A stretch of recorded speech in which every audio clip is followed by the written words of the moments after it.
Hey there, fellas. So this is what we're up to in today's episode. Straight away, I'd like to introduce you to this fantastic machine. A lovely Lada of the front-wheel drive variety. Our plan for today is simple. The thing is, everybody knows how to weld up a differential in a rear-wheel drive automobile, particularly in our own domestic classic-style Ladas. So back there you can see an axle. All you have to do is remove the diff, weld it up, and you're good to go. But how do you give a front-wheel drive car the same treatment?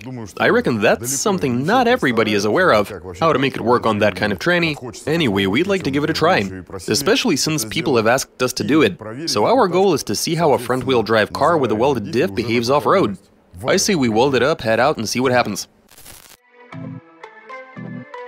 Welding the diff in a front-wheel drive Lada Samara. Translation and voiceover by BMI Russian.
Okay fellas, we are looking pretty good here.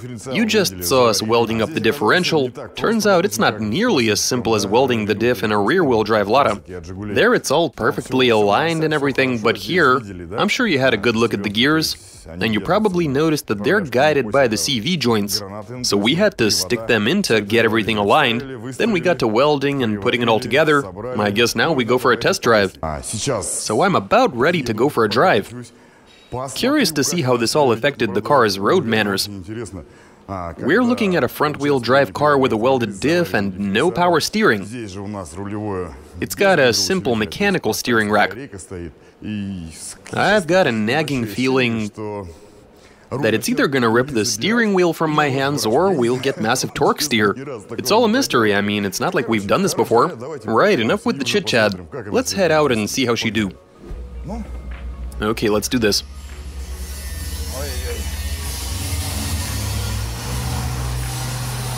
Oh man, it's already getting away from me.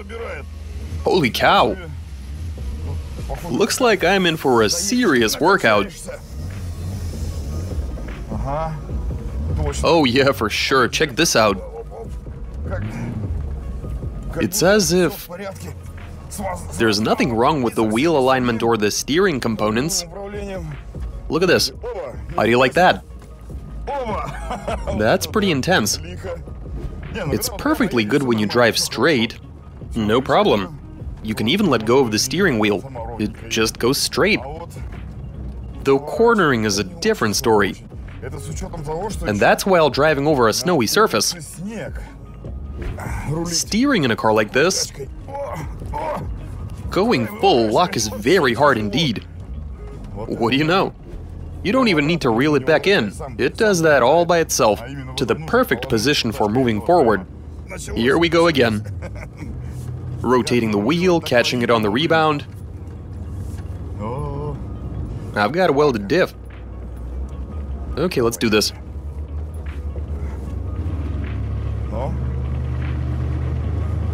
The reactions to steering input are much different now. Even when you come up to the slightest of curves, the car immediately darts in the same direction.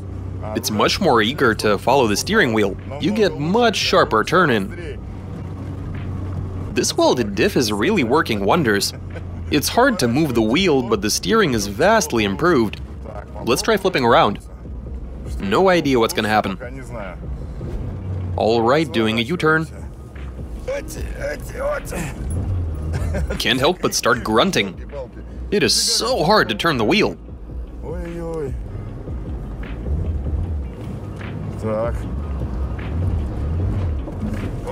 See that? Almost drove into that pile of snow. I'm sure that startled everybody who was driving behind me. Bit of sideways action, not bad. Perfect, without even breaking a sweat. Alright, now we're driving in a groove. I can just let go of the steering wheel and let the car drive itself. It's all good. Even when you make it to a turn, the car stays in the groove. We just keep on going. Okay, that's the end of the groove. Where do we go now? Well, we should definitely go around that pile of snow. Okay, so I've just been out on the road in this front-wheel drive car with a welded diff. The cons definitely outweigh the pros. So when you're, say, driving in a straight line, you move the wheel ever so slightly, and the reactions are very abrupt.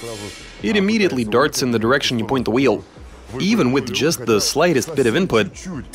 On a normal diff, the reaction is much more relaxed, but here, I don't even know how to describe it. It's as if you're driving a race car. You nudge the wheel and off you go, which is not ideal for driving around town. And let's talk about the turn-in.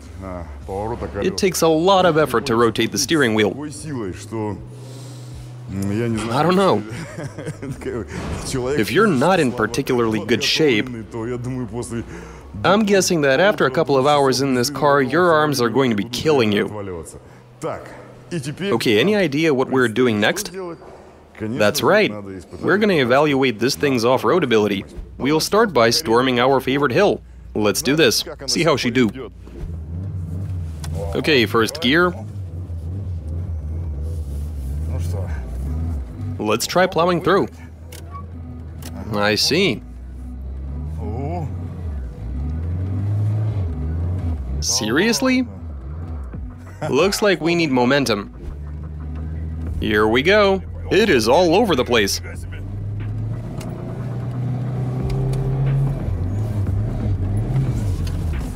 Not the snow pile. Come on, you can do this. I actually made it through that bend. Oh my god.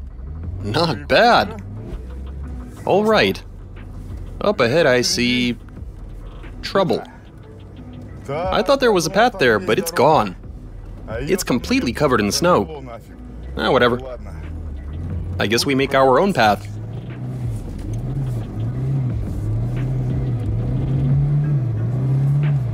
Come on. It's been a while since anybody's driven here. Come on, you can do this. Stay with me. Come on now. Awesome, we found some grip. Come on now. Damn it. I was this close. What do you know? Let's try again.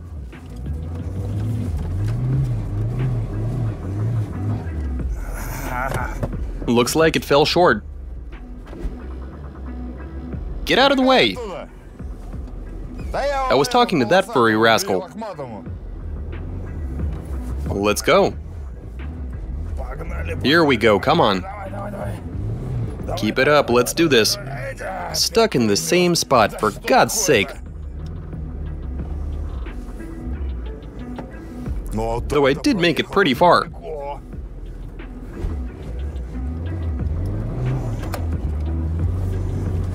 Come on, don't let me down. Then again, I mean, look, it's been quite a while since anybody's driven here, like a week or two, maybe even 3. Still though, we are slowly carving ourselves a path. At this point, we can safely assume that the welded diff is doing its job.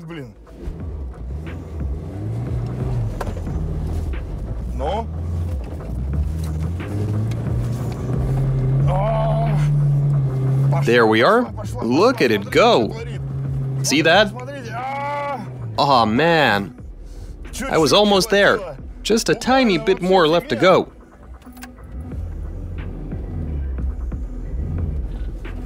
Right, so what gear was I in right now? Okay. And that's it. Not going anywhere. So that path you're looking at right there, I literally made it with this car. There used to be a small footpath, which pedestrians would use, but otherwise it's just a thick layer of snow, all the way up to the headlights. Anyway, that's what a locking diff does for you. Or a welded diff, rather, in our case. Though the car did dig itself in deep. I mean, it is running some winter tires, albeit some shitty ones, but they were more than up to the task of digging up the snow and putting the car on its belly. I mean, we even jumped around on it a bit, but it won't budge. The snow underneath is firmly packed. Anyway, now it's time to yank it out, since there's no point pushing it forward. And after that, we're gonna try driving through the snow again. Right, let's carry on.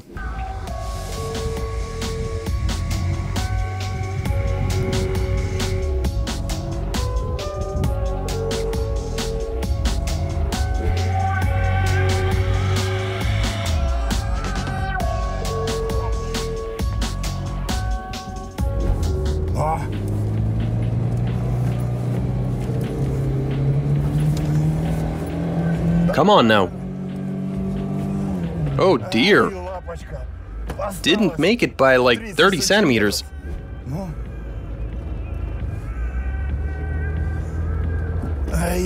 Just a bit more, come on. Let's try that again. Come on, you can do this.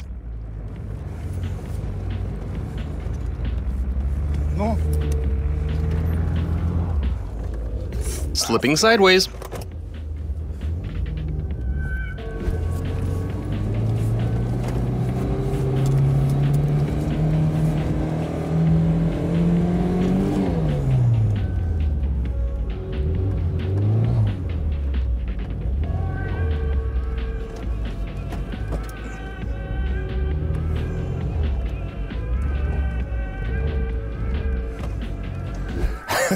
So here's the situation, fellas.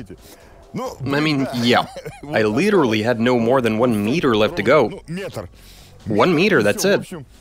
So the car was slipping to the right straight into these bushes, next to this hollow right here. I just couldn't keep it from slipping to the right. It was all good while the car was sticking to the left. But the more I tried going forward, the more it veered to the right. In any case, I'd say this experiment went very well, 107%. With that welded diff, this car is just relentless. The only thing able to stop it is the deep ruts which it literally sinks into. Once it bottoms out, that's a wrap. I get why people install limited slip differentials. I mean, it's nice to have both wheels ready to drag you out when one of them starts spinning. It's basically as close as you can get to having an all-wheel drive system with just 2 driven wheels. I mean, that's also worth something, am I right? Anyway, that's all I have for you. Watch us, subscribe, send in those comments and suggestions, give us a big thumbs up. Alright, catch you later. And now there's the matter of dragging this thing out somehow. Right, I'm off to go get my whip, which will undoubtedly get stuck, at which point we go looking for a tractor.